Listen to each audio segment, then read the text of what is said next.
राज्य ने महिला मानकर आर्थिक स्वच्छलता संगे सामग्रिक विकास लक्ष्य ने राज्य सरकार आड़ू सुभद्रा योजना प्रणयन करा जायछि।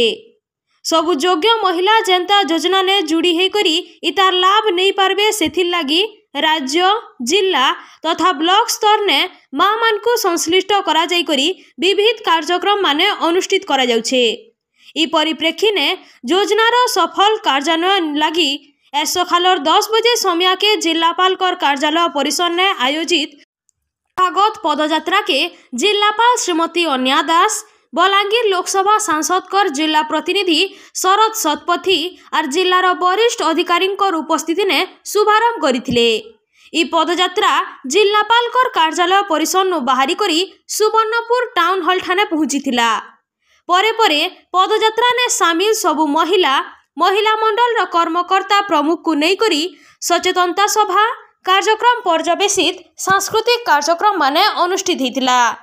दिवस परिप्रेक्षी ने अनुष्ठित कार्यक्रम ने जिलापाल सुवर्णपुर श्रीमती अन्या दास मुख्य अतिथि भावे योगदान करितिबार बेलके सम्मानित अतिथि भावे अतिरिक्त जिलापाल राजेंद्र माझी, अतिरिक्त जिलापाल अंजलिना प्रधान, जिला मुख्य उन्नयन अधिकारी अश्विनी कुमार मेहेर, बलांगीर लोकसभा सांसद कर जिला प्रतिनिधि शरद चंद्र पात्र, बीडीओ सोनपुर सौम्यरंजन स्वाई संगे भिन्न भिन्न विभागीय अधिकारी प्रमुख योगदान करथिले।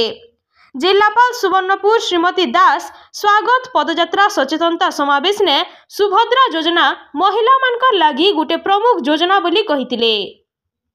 से ई अवसर ने माँ मानकर सूचना लगी योजना रूपरेख संगे जिलार सबु महिला माने जेंता ई योजना ने जुड़ी है विशेष उपकृत हेबे से उपरे विशेष गुरुत्वारोप करथिले।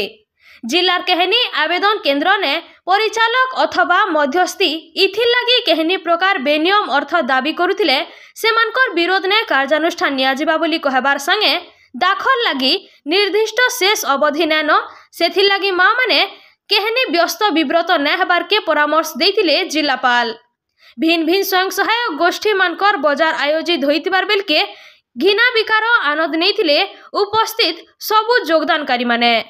सीडीपीओ सोनपुर कार्यक्रम ने सभे सहयोग करथिले।